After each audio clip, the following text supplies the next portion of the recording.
Object, subject is am are object. इसमें क्या होगा कि आपकी एक्शन वर्ड है वो नहीं होंगी। एक्शन वर्ड का मतलब होता है जितनी भी वर्ब है वो इसमें नहीं मिलेगी।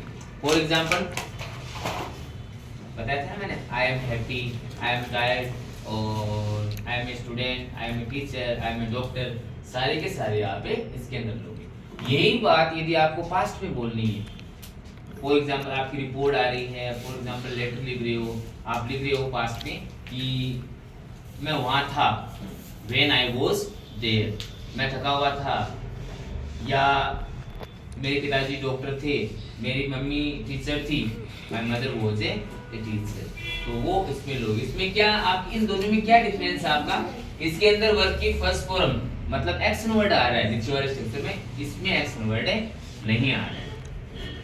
पहली स्ट्रक्चर इसमें बिना एक्शन वर्ड के अपन काम में लेंगे। सेकंड स्ट्रक्चर क्या करी है कि इज एम आर वर्ब की फर्स्ट फॉर्म प्लस से आईएनजी, एंड यहाँ वॉज वर्ब का मतलब हो गया आप पास्ट में यूज करोगे इसको, किस पे काम करोगे, पास्ट में यूज करोगे, और यहाँ इसको लोगे आप प्रेजेंट में लोगे। आपने कहा कि सर हम खेल रहे हैं, तो आप इसमें लोगे वी आर ए प्लेइंग। भारतीय जनसंख्या बढ़ रही है, तो आप बोलोगे population of India is increasing, बढ़ रही है। आप और किसी में ले रहे हो, आप पास्ट के बारे में लेना चाह रहे हो, रिपोर्ट लिख रहे हो, उसमें ले रहे हो आप कि I was going, when I was going to market, report लिख रहे हो ना, when I was going to market, जब मैं जा रहा था, तो वो स्ट्रक्चर इसमें लोगे आप, subject was were plus V first ing, when I was going to market। ये स्ट्रक्चर हुई, पहली हुई is mr ऑब्जेक्ट, सेकंड हुई is mr वर्ब की फर्स्ट फॉर्म ing के साथ, मतलब एक्शन वर्ड के साथ।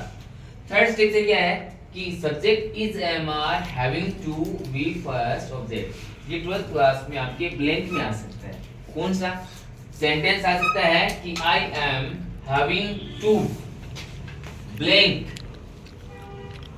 Many problem. तो आपको इज mr देखते ही ये नहीं है कि वर्ब की फर्स्ट फॉर्म प्लस ing लगा दिया, because is mr having to structure में वर्ब की फर्स्ट फॉर्म लगी। और इसका हिंदी में मीनिंग क्या होता है, कोई काम करना पड़ रहा है। आपने कहा कि सर हमें अनेक सी समस्याओं का सामना करना पड़ रहा है, तो आप बोलोगे we are having to face many type of problem. आपने कहा सर मैं इंग्लिश पढ़ रहा हूँ, तो आप इस सेक्शन में लोगे मैं इंग्लिश पढ़ा रहा हूँ, आई एम टीचिंग इंग्लिश, मुझे इंग्लिश पढ़ानी पड़ रही है, I am having to teach English, इसमें लोगे आप, ठीक है। यही चीज आप इसमें कहोगे was were having to be first plus object, इसमें कहोगे कि मुझे ये काम करना पड़ रहा था, इसका मतलब क्या हो गया, कोई काम करना पड़ रहा था। आपने कहा जब मैं एक्सीडेंट प्लेस पे था, रिपोर्ट लिख रहे हो या ऑफिस लिख रहे हो, एक्सीडेंट प्लेस पे था, तो मुझे अनेक सी समस्याओं का सामना करना पड़ रहा था, अनेक सी समस्याओं का सामना करना पड़ रहा था, मतलब I was having to face a many problem, because reason देखिए कुछ भी हो सकता है, I was having to face many problem, इसका मतलब हो गया कोई काम करना पड़ रहा था। ये तीन स्ट्रक्चर होगी, पहली होगी आपकी बिना एक्शन वर्ड की, दूसरी इज mr ing के साथ, तीसरी होगी हैविंग टू के साथ, चौथी आपकी इज mr की स्ट्रक्चर है subject is mr about to be first. और यहाँ भी कंफ्यूज होते हैं, यहाँ क्यों होते हैं, क्योंकि यहाँ पर आपका स्टूडेंट क्या करते हैं, इज mr लिखा और की फर्स्ट फॉर्म ing लगा देते, फर्स्ट फॉर्म ing, तो वहाँ क्या ब्लैंक में एट क्लास में पिछली बार एक ब्लैंक आया था, तो उसमें ये स्ट्रक्चर आई,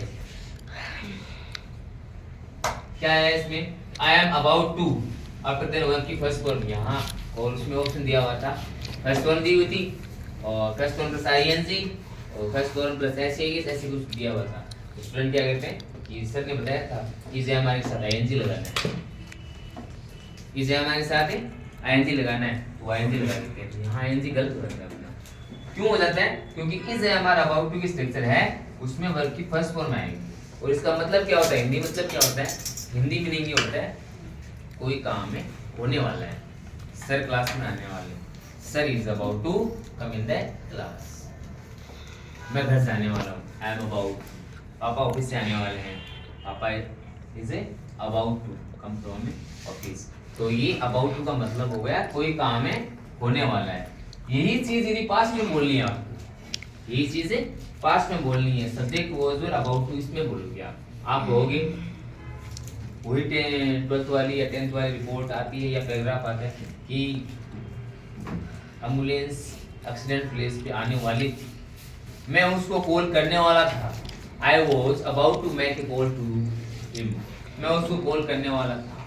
पापा वहाँ आने वाले थे, पापा शादी में आने वाले थे, सर कल जल्दी आने वाले थे, मैं आज घर जल्दी जाने वाला था, स्कूल लगने वाली थी।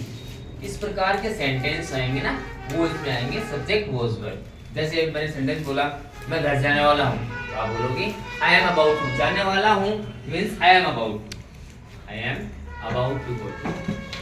लेकिन आपने कहा सर मैं कल घर जाने वाला था जल्दी, यहाँ में मिला आपसे, मिलते ही आपने कहा कि सर मैं कल घर जल्दी जाने वाला था लेकिन नहीं गया था, तो was were I was about to go to home, yesterday I was about to, कल मैं जल्दी जाने वाला था। तो इसका मतलब हो गया कोई काम होने वाला था, होने वाला था, इसका होने वाला था, इसका होने वाला है, होने वाला है।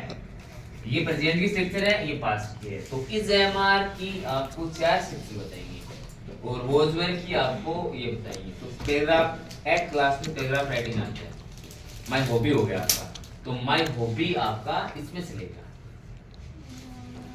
माय हॉबी आ गया आपका, आ गया माय बेस्ट टीचर आ गया, तो आप इसमें लोगे आप he is my best teacher, पहले के अकॉर्डिंग हो गया he is my best teacher. दूसरा आपने बोला कि वो हमें इंग्लिश पढ़ा रहे हैं, तो ही इज टीचिंग इंग्लिश। तीसरा आपने बोला कि वो अभी स्कूल में आने वाले हैं, तो he is about to come in the school. चौथा बोला आपने सॉरी इसके अंदर, और ये हुआ आईएनजी हैविंग टू, कोई काम करने वाला, उनको अनेक सी समस्याओं का सामना करना पड़ रहा है, बच्चे नहीं आ रहे, they are having to face many problem.